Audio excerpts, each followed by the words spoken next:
आइए प्यारे मित्रों, नमस्कार। आज हम लोग बीटा गामा फंक्शन जो टॉपिक चल रहा है या गामा बीटा फंक्शन, उसका लेक्चर नंबर 2 लेकर के आए हैं। Lecture number 2। इस पर यदि अगर आप पहला लेक्चर नहीं देखे हैं तो निश्चित तौर पर उसको देख लीजिए। प्रीवियस लेक्चर में हमने जो कि लेक्चर नंबर 1 था, उसके अंदर में जो गामा फंक्शन है उसकी बात की थी और गामा फंक्शन के जो प्रॉपर्टीज हैं उन पर हमने चर्चाएं की थी। ठीक है, इस लेक्चर में in this present lecture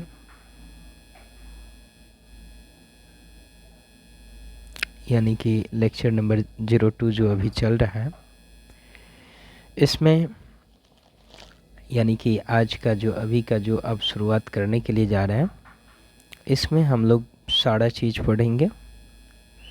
beta function क्या होता है उसके बारे में, इनके प्रॉपर्टीज को भी हम लोग देखेंगे। ठीक है, क्या सब प्रॉपर्टीज होता है और relation between beta function, beta and gamma function, हम लोग इन सब चीज़ों के बारे में देखेंगे। ठीक है, और मेनी मोर क्वेश्चंस भी इस पर देखेंगे हम लोग, ढेर सारा। लेकिन पता नहीं क्वेश्चन और डिस्कस कर पाएंगे इसमें कि नहीं, हो सकता है तो मे बी शायद तीसरा लेक्चर बनाना पड़े, बट मे बी कोई ज़रूरी नहीं है, हो सकता है इससे में क्लियर हो जाएगा। ठीक है ना। कुछ कहने का मतलब प्रॉब्लम्स हम लोग भी मे बी देखेंगे। तो आइए देखिए, शुरुआत करते हैं सबसे पहले कि बीटा फंक्शन। लेकिन अगर आप पिछला वीडियो नहीं देखे हैं तो उसको जा कर के निश्चित तौर पर आप देख लें तो आपको ज़्यादा समझ में आएगा, बहुत ज़्यादा बेनिफिशियल भी होगा। चलिए बात करते हैं कि आज का हम लोगों का टॉपिक है बीटा फंक्शन। बीटा फंक्शन, ठीक है। तो सबसे पहले हम लोग समझेंगे कि ये बीटा फंक्शन है क्या, इसका डिफिनीशन क्या चीज़ है। तो बीटा फंक्शन का डिफिनीशन आप ज़रा सबसे पहले देख लीजिए कि the beta function is defined by, ये परिभाषित होता है किस चीज़ के द्वारा। तो थोड़ा सा उस चीज़ को देखिए कि इंटीग्रल 0 से 1 x का पावर m-1 और 1 माइनस एक्स का पावर n-1 और इनटू में dx, जहाँ पर m भी आपको पॉजिटिव है और n भी पॉजिटिव है। ठीक है ना। तो इसी इंटीग्रल को, इस वैल्यू को कैलकुलेट करने पर जो वैल्यू कुछ भी आता है, मान लीजिए 5, 25 कुछ भी आता है, उस चीज़ का नाम हमने दे दिया बीटा। और यहाँ पर m है तो यहाँ पर m, यहाँ पर n है तो यहाँ पर n। ध्यान दीजिएगा मित्रों, यहाँ पर m-1 है ना, तो यहाँ पर उससे एक ज़्यादा यानी कि m, n-1 है तो उससे एक ज़्यादा, n-1 से एक ज़्यादा कीजिएगा तो क्या होगा, n हो जाएगा। समझ रहे हैं, ये इसका आंसर होता है, ये आपको ध्यान रखने की ज़रूरत है। समझ रहे हैं। अब कहने का मतलब है, जैसे मान लीजिए कि 0 से 1 x का पावर 3, 1 माइनस एक्स का पावर कुछ भी, मान लीजिए कि 6 है, वो इनटू में dx है। तो इस इंटीग्रल को कैलकुलेट करने की ज़रूरत, मतलब इसका जो वैल्यू हो जाएगा वो बीटा कितना हो जाएगा, यहाँ पर जो चीज़ रहता है उससे एक ज़्यादा, यानी कि 3 है तो 4, यहाँ पर जो चीज़ है तो उससे एक ज़्यादा, मतलब 6 है तो कितना, 7, बीटा 47। और बीटा 47 के लिए फिर हम आपको वैल्यू बताएंगे, टर्म में जो है सो बताएंगे कि मान लीजिए आपको बीटा 4,7 की वैल्यू निकालनी है, तो उसके लिए मैं आपको आगे फार्मूला बताऊंगा कि बीटा m, n की वैल्यू होती है सो गामा n बट्टा में होता है गामा m प्लस n। तो मैं आगे बताने वाला हूँ। और इस तरह से आप इसकी वैल्यू क्या लिख सकते हैं, गामा 4 गामा 7 बट्टा में गामा क्या चीज़ जो है सो 4 + 7 है ना। और इसका वैल्यू कैलकुलेट कर सकते हैं। गामा 4 की वैल्यू कितना होता है, फैक्टोरियल 3। गामा 7 की वैल्यू फैक्टोरियल 6 बट्टा में 7 4 11। तो गामा 11 की वैल्यू फैक्टोरियल 10। कैलकुलेट कर लीजिए, जो हो गया सो आंसर हो गया आपका। तो ये सारा मज़ेदार चीज़ सब आप लोग पढ़ने वाले हैं, बहुत सारी अच्छी अच्छी चीज़ें आप पढ़ने वाले हैं। बशर्ते मैंने पहले कहा है कि आप यदि अगर हमारा गामा फंक्शन का वीडियो नहीं देखे हैं तो गामा फंक्शन का वीडियो जा कर के देख लीजिए पिछले लेक्चर में, ताकि आपको गामा m की वैल्यू, n की वैल्यू, जो भी चीज़ें हैं वो पता हो। समझ रहे हैं ना। हाँ, मैंने पिछले लेक्चर में बताया था कि गामा n की वैल्यू क्या होती है, तो n-1 का फैक्टोरियल होता है ना। जैसे गामा 5 की वैल्यू चाहिए तो 5 - 1 का फैक्टोरियल यानी कि फैक्टोरियल 4 की वैल्यू 24 होती है। नहीं, तो इस तरीके से आपको ये सब चीज़ समझना पड़ेगा। तो वो सब चीज़ आप वहाँ पर देख सकते हैं। तो अभी फ़िलहाल पैसेंस के साथ इसको थोड़ा सा देखिए, बहुत अच्छी अच्छी चीज़ें आपको देखने को मिलेंगी। अभी तो सिर्फ वो डिफ़ाइन कर रहे हैं। तो आपने क्या देखा कि बीटा mn की जो वैल्यू होते, कहने का मतलब कि ये जो इंटीग्रल है ना, इसका नाम हमने दे दिया बीटा m, n। ठीक है, चलिए इसको एक ब्रैकेट में डाल देते हैं। So this is the definition. ठीक है, ये आपका कौन सा फंक्शन है, बीटा फंक्शन है। Beta function beta m, n को इस तरह से हमने डिफाइन किया। ठीक है, ये हो गया, बस इतना ही था, सिंपल। ये आपको PPU है ना, PPU 2017 में इसका डेफिनेशन पूछा हुआ है। पूछ देगा कि डेफिनेशन डिफाइन कीजिए, बस खाली इतना ही, सिर्फ डिफाइन कीजिए, परिभाषा दे दीजिएगा ना तो भी मार्क्स है ना। 2019 में भी जो है सो इसका डेफिनेशन पूछ चुका है। H3 का मतलब ऑनर्स, PPU मतलब पाटलिपुत्र यूनिवर्सिटी। तो इस तरह से तो याद रखना आपके लिए बेहद ज़रूरी है। या फिर सिंपली इतना ही दे देगा, ऑब्जेक्टिव में पूछेगा इसकी वैल्यू क्या होगी, तो आपको पता रहेगा तब ना कि इसका आंसर बीटा m, n होता है। तो ये चीज़ आपको ध्यान देने की ज़रूरत है। ठीक है, अब इसके हम लोग देखेंगे प्रॉपर्टीज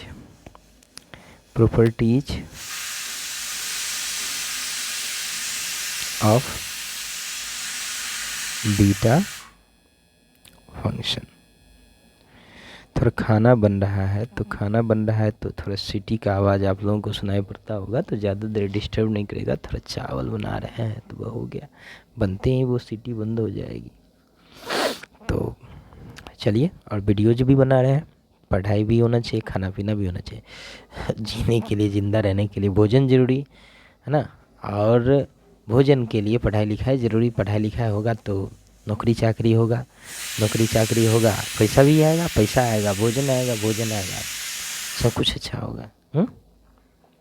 चलिए, तो पहला नंबर प्रॉपर्टीज कहता है बीटा फंक्शन का कि बीटा m, n की जो वैल्यू होती है ना, वो बीटा n, m के बराबर होती है। तब तो कोई झंझट ही नहीं। मतलब बीटा फंक्शन जो होता है ना, वो सिमेट्रिकल होता है। nm में क्या होता है, सिमेट्रिकल होता है। तो ये चीज़ पहली नंबर बात। अब प्रूफ करके दिखाएंगे, आगे प्रूफ करके दिखाएंगे। ये सब क्वेश्चन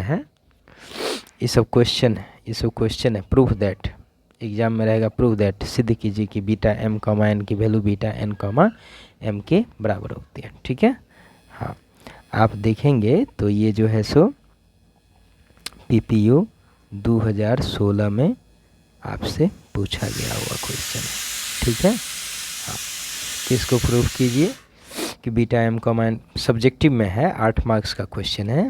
हाँ, ऑब्जेक्टिव नहीं बता रहे हैं, समझ रहे हैं। प्रॉपर्टीज नंबर 2 है, दूसरा नंबर प्रॉपर्टीज है कि इंटीग्रल 0 से infinite x to the power m-1 और बट्टा 1 + x का पावर m + n, इसकी जो वैल्यू होती है इनटू में dx भी बराबर इसकी जो वैल्यू होती है वो बीटा m कॉमा n के बराबर होती है। ठीक है, मतलब एक प्रकार से ये कहते हैं, ये कह सकते हैं कि बीटा m कॉमा n को जिस तरह से इस इंटीग्रल से हमने डिफाइन किया ना, उसी तरह से बीटा m कॉमा n को आप ऐसे भी दिखा सकते हैं। अंतर क्या है, इसमें 0 से 1 था, इसमें 0 से इनफाइनाइट है। ठीक है, तो दिखाने का ये दो तरीका है, इससे भी आप दिखा सकते हैं, लेकिन ये भी प्रूफ दैट है और एग्ज़ाम में आपको पूछ सकता है ना, कि सिद्ध कीजिए कि बीटा इसका, हालांकि अभी तक पूछा नहीं है लेकिन मैं भी पूछ सकता है कि प्रूफ कीजिए कि इतना बराबर बीटा m कॉमा n होता है। ठीक है, और पूछा है ये कि शायद किसी में पूछा है लेकिन अब ध्यान पर नहीं है, तो आप उसको छोड़िए, गोली मारिए, इतना समझ करके चलिए। ठीक है, और प्रॉपर्टीज नंबर 3 बीटा फंक्शन का ही, प्रॉपर्टीज नंबर 3 बहुत इम्पोर्टेंट प्रॉपर्टी है कि बीटा m कॉमा n की जो वैल्यू होती है, अभी अभी हम ऊपर में जिक्र भी किए थे, वो गामा m और गामा n बट्टा में गामा m प्लस n के बराबर होता है। ये भी क्वेश्चन आपको PPU में पूछा गया है, मेनी टाइम्स पूछा गया है। ये आपको 2012 में पूछा गया है, 2015 में पूछा गया है, 2019 में पूछा गया है, 2018 में भी पूछा गया है। इन सब ईयर्स में, सॉरी H3, आप लोग ऑनर्स 3 में हैं, तो ये चीज़ इन सारे ईयर्स में ये पूछे गए हैं। इसको ये भी कह सकते हैं कि ये बीटा फंक्शन है, ये गामा फंक्शन है, तो इसको ऐसा भी कह सकते हैं रिलेशन LATI1, रिलेशन बिटवीन, हालांकि आगे मैं लिखूंगा relation between beta function, beta and gamma function.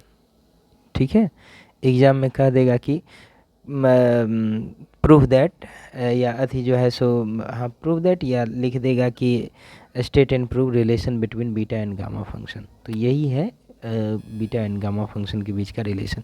ये 3 प्रॉपर्टीज बड़े खास हैं। कितने? 3 प्रॉपर्टीज, तो ये आपको याद भी रखना है। और अब तीनों का हम लोग बारी बारी से प्रूवमेंट देखते हैं, मतलब एक एक करके इसका प्रूवमेंट देखते हैं। ठीक है, तो चलिए आगे बढ़ते हैं हम लोग। सबसे पहला प्रॉपर्टीज आपको दिखाई पड़ ही रहा होगा। सबसे पहला प्रॉपर्टीज क्या है, तो मैं इसको क्वेश्चन के तौर पे लिखता हूँ, प्रॉपर्टीज तो लिख ही चुके हैं क्वेश्चन के तौर पर, कि क्वेश्चन रहेगा कि prove that beta m comma n की जो वैल्यू होगी वो बीटा n कॉमा m के बराबर होंगे। आपकी जानकारी के लिए आपको तो याद ही है कि ये PPU पाटलिपुत्र यूनिवर्सिटी में 2016 ईस्वी में पूछा गया है, H3 यानी कि honours 3।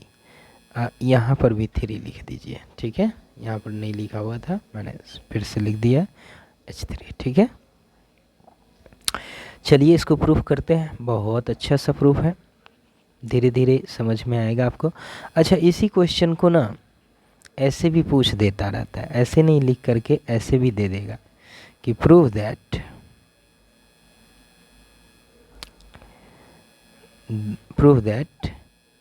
Beta function is commutative.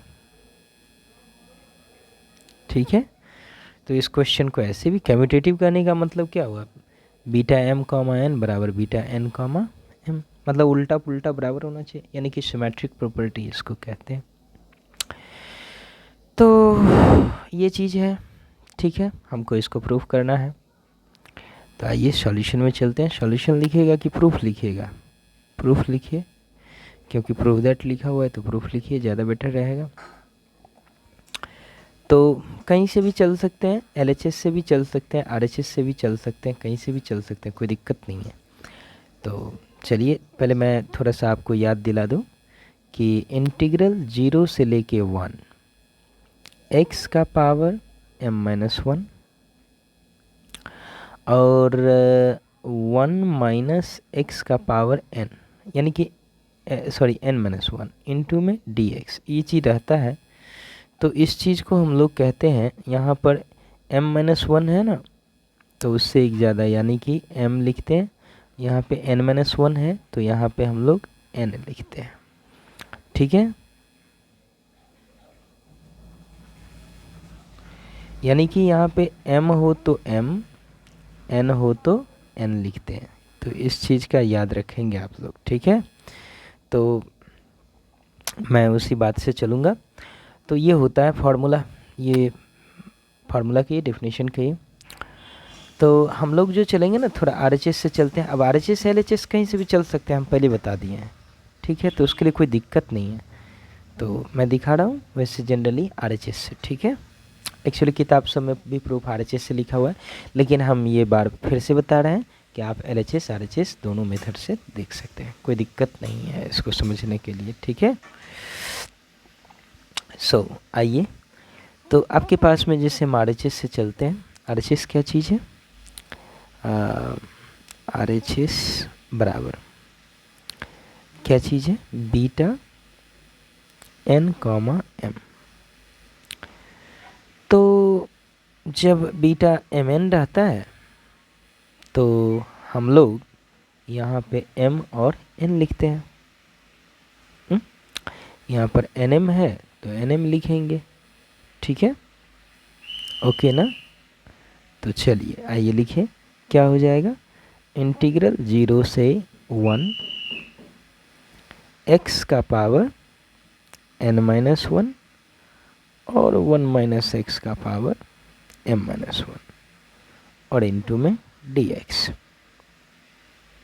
इतना में कोई दिक्कत नहीं है। अब हमको इसको थोड़ा चेंज करना है, m पहले आना चाहिए, बस इतना ही बात है। तो उसके लिए अब कुछ ज़्यादा नहीं करना पड़ेगा, एक छोटा सा काम करना पड़ेगा।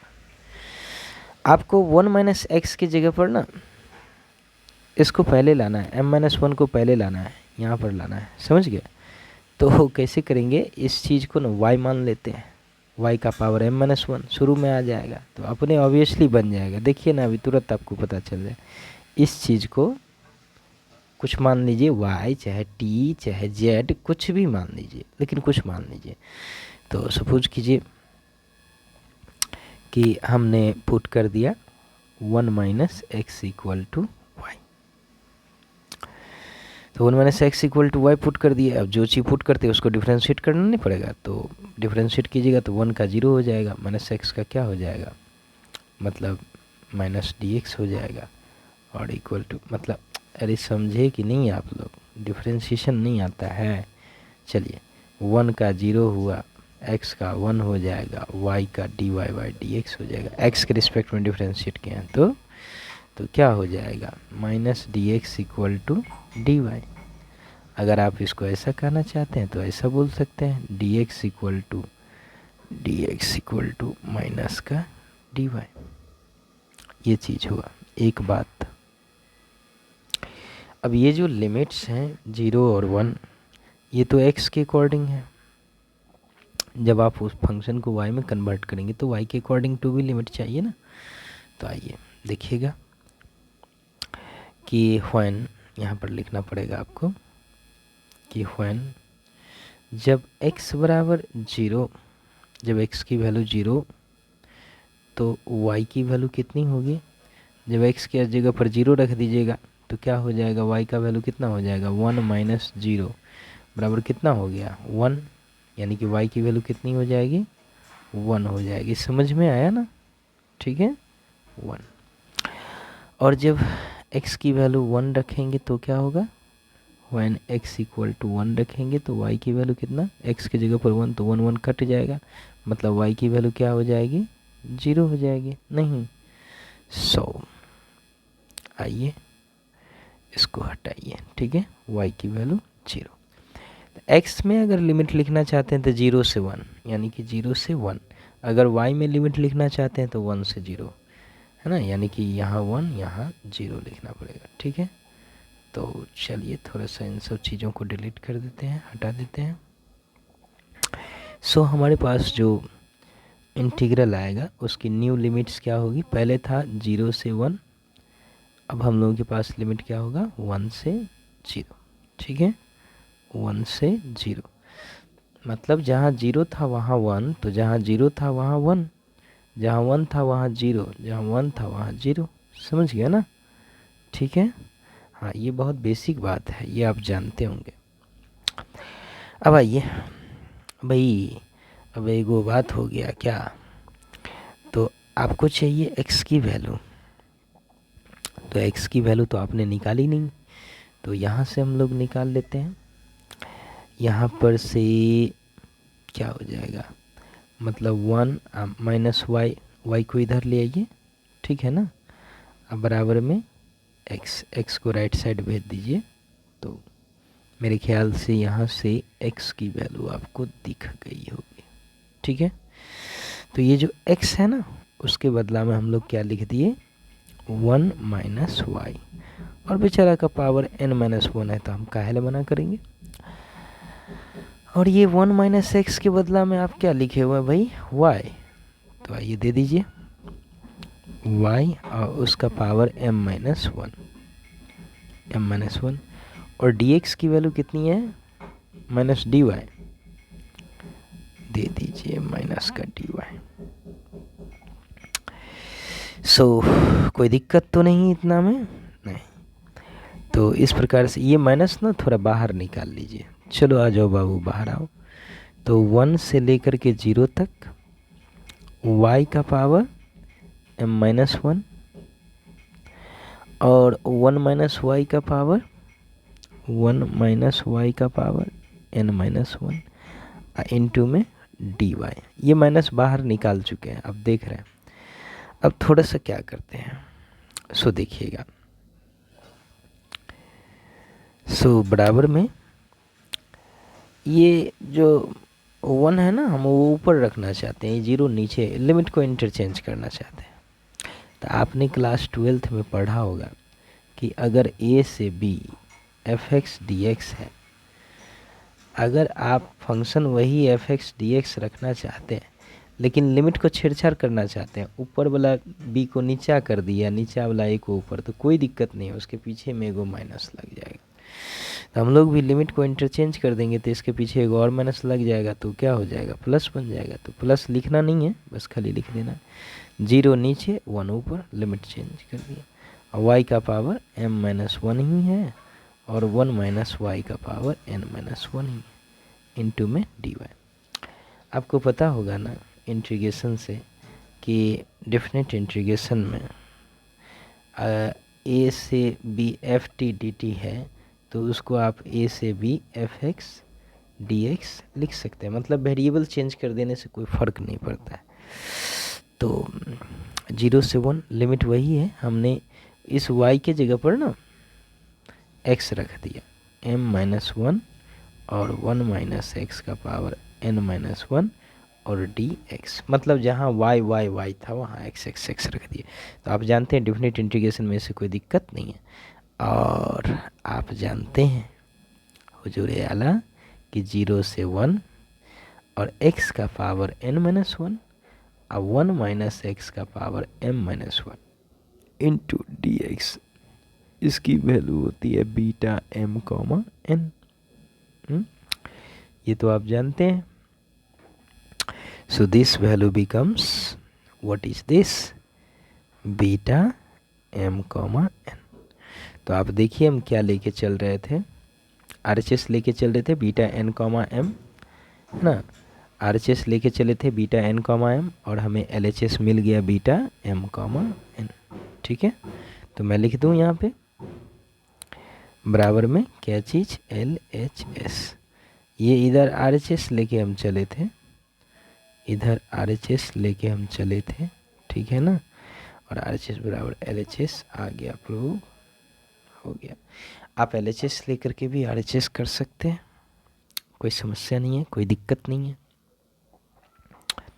तो ये एक क्वेश्चन हमने बताया, चूँकि इससे पहले भी एक अभी 1 घंटा का वीडियो बना चुके हैं, इससे पहले मतलब दूसरे क्लास के लिए तो बनाए हैं, तो थोड़ी सी बॉडी थक गया है मतलब, तो अभी के लिए सिर्फ एक ही मतलब क्वेश्चन से आपको संतोष करना पड़ेगा, और नेक्स्ट लेक्चर में हम दोनों प्रॉपर्टीज़ को भी और सारे क्वेश्चंस को भी लेकर के समापन कर देंगे। थोड़ा एनर्जेटिक रहेंगे ना, सुबह में जो है सो 3-4 बजे के आसपास वीडियो बनाएंगे ना, तो उस वक्त बहुत अच्छे से आपको समझा देंगे और अच्छे से आपको समझ में आएगा। रही बात इस पर क्वेश्चन का, तो क्वेश्चन का दौर सारा चीज़ शुरू होगा। 2 प्रॉपर्टीज और मतलब बताना है, बहुत बहुत ईजी सा प्रूवमेंट है, मतलब काफ़ी इजी, इतना इजी कि जिसका जवाब नहीं है, सोच नहीं सकते आप, है ना। लेकिन थोड़ा सा पेशेंस करना पड़ेगा, उसके लिए नेक्स्ट वीडियो में आपको आना पड़ेगा, ठीक है। अब आज तो नहीं बनाएंगे वीडियो, अब कल बनाएंगे। तो पीडीएफ तो हम कॉलेज में पहले भी दे चुके हैं आप सभी को, है ना। बीटा गामा फंक्शन का पढ़ाना बाकी है कॉलेज में, क्लासेस तो अब देखिए कैसे कैसे रहता है।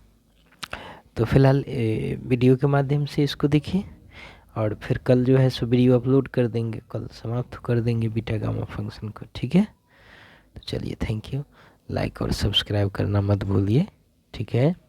वीडियो को थोड़ा सा प्रोत्साहन दीजिए, कमेंट तो जानबूझ करके भी नहीं करते हैं आप लोग, बहुत गलत बात है।